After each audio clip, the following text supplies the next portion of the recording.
Run your hand along the railing on your back porch. Press your thumb into the wood near the base. If it gives even slightly, you already know what's coming. You painted that railing. You stained it. You followed every instruction on every can. And the wood's still lost. Now, I want you to picture something different. A farm in rural Virginia. The barn out back hasn't been touched since 1951. No paint, no stain, no sealant of any kind. The siding is gray with age, but when the farmer's grandson knocks on it with his knuckle, it sounds like knocking on stone. That barn is not lucky. That barn was treated once with something that costs less than a cup of coffee per pound, and then left alone for 70 years. That's where this story begins. What I'm about to show you is not a new product. It's not something you'll find in the paint aisle. It's not sold in a sleek container with a warranty card inside. It's a method developed over generations by rural farming families across the American South and Midwest that the modern home improvement industry has had absolutely no interest in putting in front of you. By the end of this video, you're going to have the exact formula, the proportions, the steps, the specific ingredient that most people leave out, and that leaving out is exactly why their version only lasts 10 years instead of 50. This works on fences you've already built, decks you already own, sheds that are already showing their age. You do not need to start over. You need about $30, a weekend afternoon, and the next 15 minutes. Here's something the label on your paint can will never tell you. Wood is alive even after it's been cut, dried, and nailed into your fence. It still moves. Every morning when the temperature rises, the fibers expand. Every night when it cools, they contract. That cycle happens 365 days a year for as long as that wood is standing. Paint doesn't move with it. Paint forms a shell, a rigid, sealed layer that sits on top of the surface and pretends the wood beneath it isn't breathing. And for the first few years, that looks fine. The shell holds. The color stays bright. You think you've won. Then a hairline crack forms too small to see with the naked eye. Moisture slips in. And because the paint has sealed the surface above it, that moisture has nowhere to go. It just sits there, in the dark. Exactly where the fungi and bacteria that cause wood rot love to be. That's not a defect in your specific brand of paint. That's the fundamental problem with film-forming coatings on a material that breathes. In 2019, a building science researcher at the University of Vermont published a technical review of residential wood failure across the northeastern United States. His conclusion, after examining over 400 structures, was that the majority of premature wood decay began not at exposed surfaces, but underneath protective coatings, where trapped moisture had no exit path.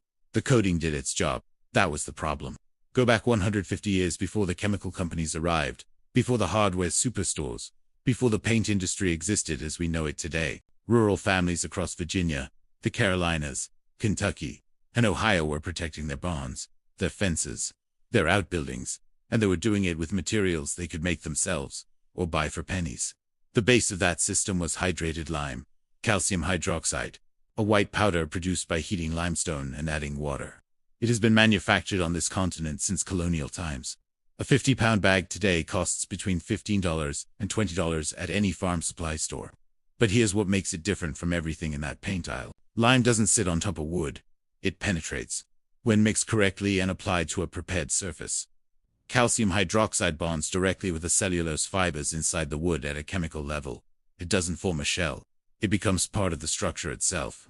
And because it's not a film, because there's no sealed layer trapping moisture, the wood beneath it continues to breathe normally. Moisture can enter and exit. The lime doesn't care. In fact, the carbonate crystals that form as the lime cures actually grow harder every time they get wet and dry out again. It also creates an environment that wood-destroying organisms cannot survive in. Fungi, mold, carpenter ants, termites, all of them prefer acidic conditions. Lime is strongly alkaline. Treated wood becomes, at a biological level, unlivable for the things that would otherwise destroy it.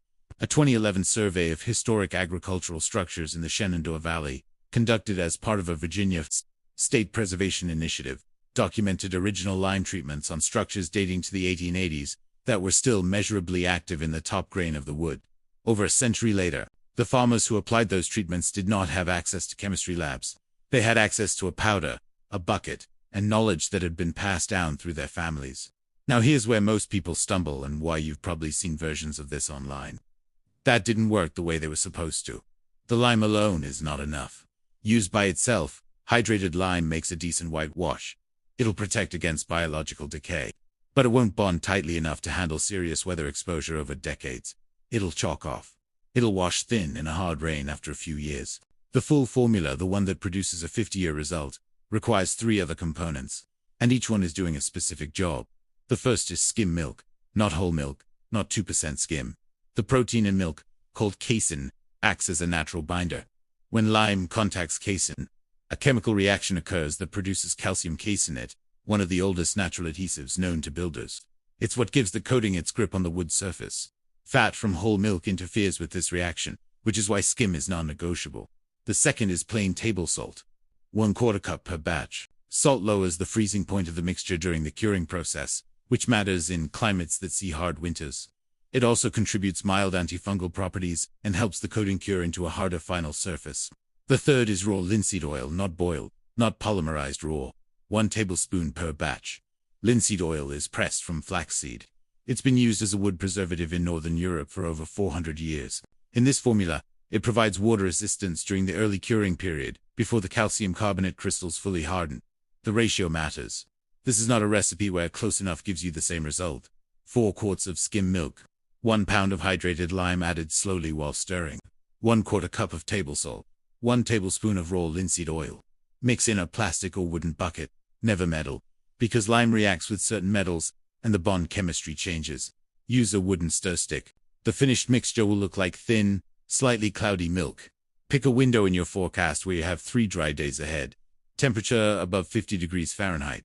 Direct sunlight on the surface is fine, preferable, actually. Take a stiff bristle brush and go over every surface you're treating. You're not sanding. You're not stripping. You're roughing the surface just enough to open the grain so the mixture can penetrate on contact. Knock off any loose material. If there are any soft spots, dig them out until you hit solid wood. Fill with exterior wood filler if needed, and let it dry before you coat. Apply the mixture with a wide natural bristle brush. Work it into the grain, don't just stroke it across the surface. The first coat will look almost transparent. That's correct. You're not painting, you're saturating. Let it cure for a full 24 hours. Then apply a second coat. That's the complete process. For a standard 800 square foot fence, total material cost will run between $20 and $30. Total application time across both days is about 4 hours. The coating will look slightly chalky and off-white for the first few weeks. As the calcium carbonate crystallization completes inside the wood fibers, the surface will settle to a natural, weathered appearance, close to the color of aged wood, slightly pale, with the grain still fully visible. Now, here's the part most people don't know.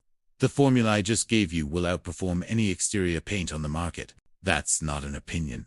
That's what the chemistry shows, and what surviving structures demonstrate across more than a century. But there's one more ingredient that was used by specific farming communities in the mid-Atlantic states, and quietly dropped from most written records, that pushes the service life from 30 years into the 50 to 80-year range. It's called potassium alum, common alum. You've seen it in the pickling section of your grocery store. It's sold in small containers for $1 or $2. It's been available continuously in this country for over 200 years. Here's what it does in this formula. Alum is a mordant, a word used in both textile dyeing and historic preservation to describe a compound that locks other materials together at a molecular level. When you dissolve alum and add it to your lime casein mixture just before application, it cross-links the calcium and milk protein molecules together. The coating doesn't just penetrate, it locks in place at a depth that normal weathering cannot reach. A materials conservation researcher I spoke with who works with 18th century stratch restoration in New England described it this way. The alum-modified formula doesn't behave like a surface treatment at all. Under analysis, treated samples look more like a mineralized zone inside the wood than a coating applied to the outside of it. That's why bonds treated with the full formula in the early 1900s are still standing, not just structurally, but with the original treatment still chemically active in the outer grain.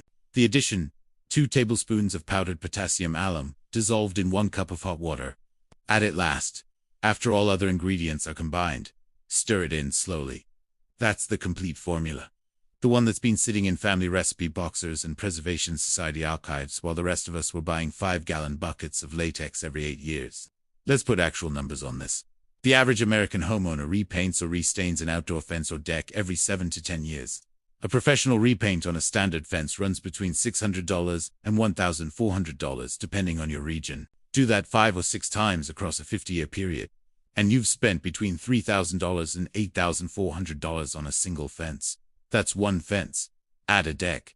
Add a garden shed. Add porch railings. And a detached garage. The lifetime cost of maintaining painted wood surfaces on a typical American property runs well past $20,000 over 50 years. The full modified lime formula enough to treat 1,000 square feet costs under $35. Applied once and not touched again for 50 years. I want to be clear here. I'm not telling you paint companies are evil. They make a product that does what it says on the label, for about as long as it says on the label. The problem is that what it says on the label has been written around a business model that depends on repeat purchase. A product that solves a problem permanently is a product you sell once per generation. That's not a sustainable business. So it doesn't get marketed. It doesn't get shelf space. It doesn't get sponsored segments on home improvement television. It sits in a 50-pound bag on the bottom shelf of the garden section at the farm supply store, next to the soil amendments, with no label explaining what it's actually capable of. The information in this video is not new. It's older than the country. It was practiced by the farming communities that built the structures you drive past on rural highways, the ones still standing after a century with no maintenance budget and no professional crews. It was crowded out gradually, not through any dramatic moment, just slowly, year by year, shelf by shelf, advertisement by advertisement, until the generation that used it was gone, and their grandchildren had never heard of it. You've heard of it now. You know the full formula. You know why it works. You know the specific addition that separates a 30-year result from an 80-year result. What you do with it this weekend is up to you. But before you go, I want to know, which part of this surprised you the most? The chemistry behind why paint actually accelerates rot, the alum addition that most versions of this recipe leave out, or the cost comparison across 50 years? Leave it in the comments. I read every one, and the conversations down there consistently go further than the video itself. Someone watching alongside you needs to see your answer. If this is the kind of channel you've been looking for, practical, sourced, and not trying to sell you anything, hit subscribe. Every video here is built the same way. Next week, there is a specific mineral that American masons used in basement floor mortar from the colonial period through the early 20th century. When builders stopped using it in the 1950s, chronic basement moisture became the default condition for nearly every home built after that point. I've tracked down the original formulation and the application method. That video is already in production. I'll see you there.